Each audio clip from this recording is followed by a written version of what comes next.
Welcome to Sacred Wandering with Kira Brinton. My friend, this is a corner of the world where time stops, where the noise in our minds quiet, where we have soft hearts and we open our palms and we ask. This is a place where we receive.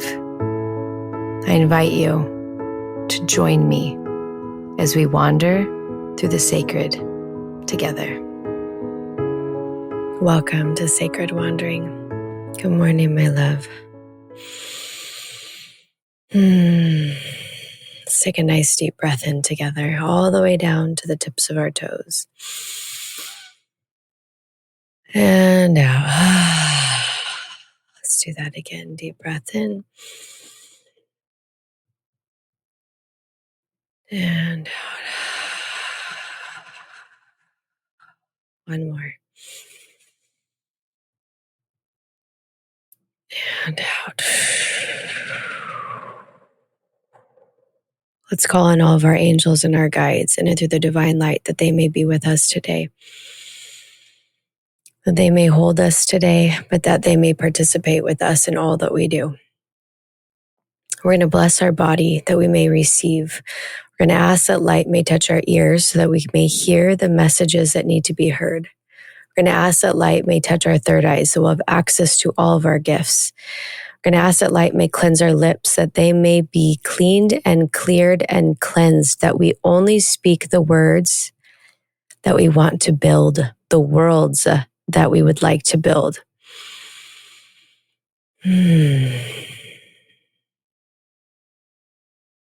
Then we're going to ask that light may cleanse our hearts, that they may be soft and open. Take a nice breath in and out. I've been sitting in cross-leg for like 30 minutes. I've been deep in prayer this morning, and now I don't know if I can feel my feet. So I'm just moving through that right now. Oh man, this is my final day in Miami. I loved it this week, helping all of my authors do their TV episodes and share their messages with the world. It's been such an honor.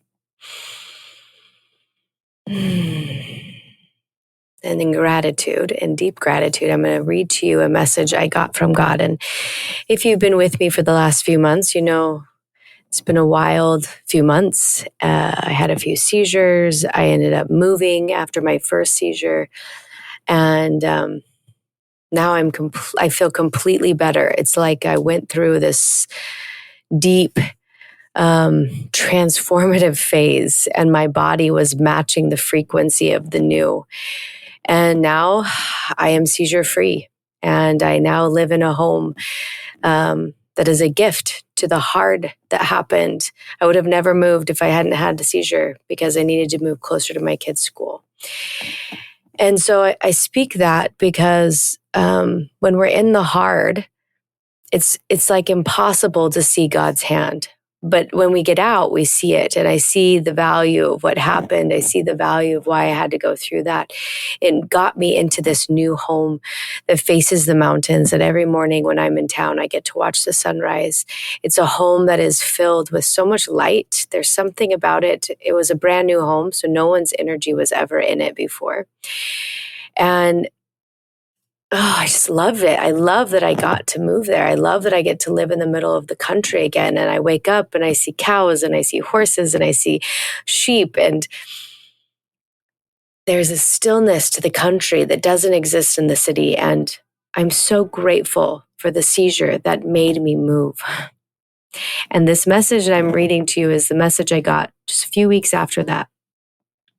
God called it a holy... what was the word that God called it? Oh, it was a holy disruption. And so it was. And we were right in the middle of moving when I got this message. So this is the message that God gave me.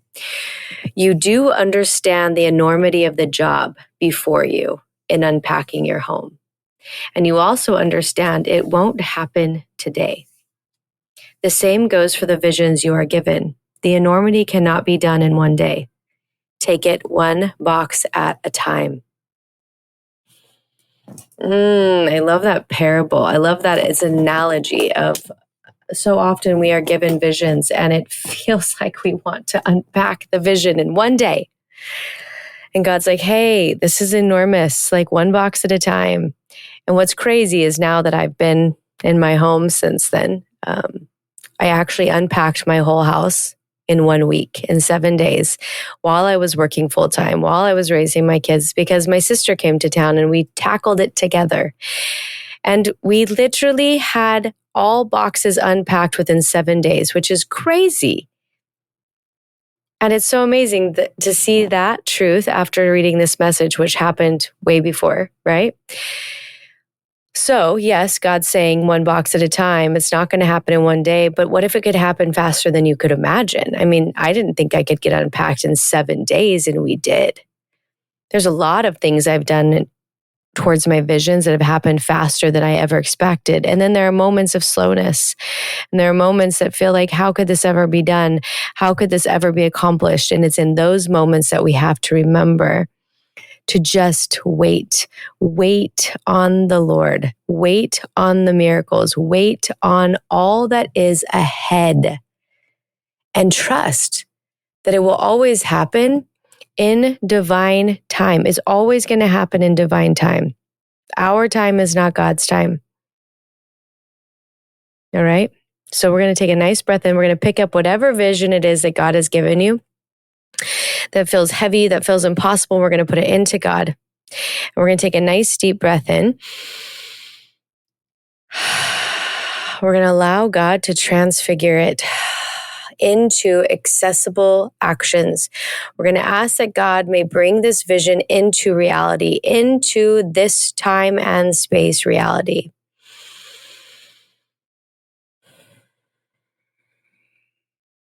And then we're going to ask that God will touch our cells, that they may move to the blueprint of God, that they may match the frequency of miracles, and anything and everything that cannot exist within the presence of that life may be sloughed off.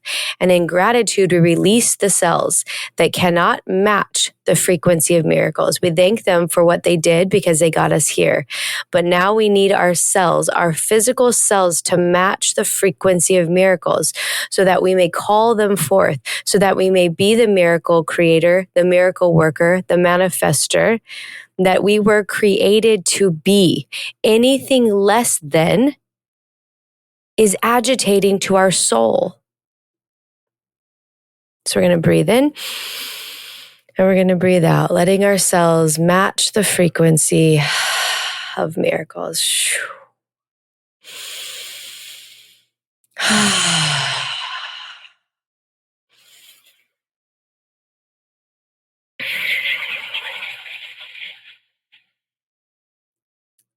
Now we're going to ask that God will place his hands on our heads that we may receive a blessing, that we may receive the blessing that God has for us today. And I'm going to be quiet while you pray.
We're going to take a nice deep breath in. We're going to allow this to move all the way down through our bodies, placing the prayer into our prayer books, opening our palms and asking God, what is the most important thing you need me to do today?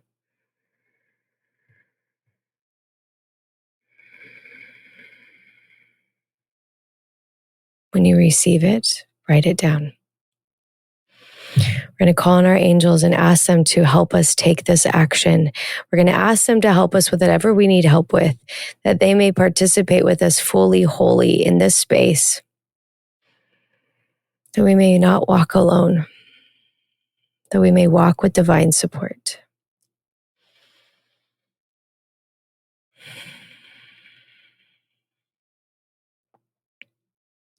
And today I leave you a blessing of peace, that all that God has shown you is true, that all is possible with God. When we can release fear and invoke the blessings of God upon us and walk in the faith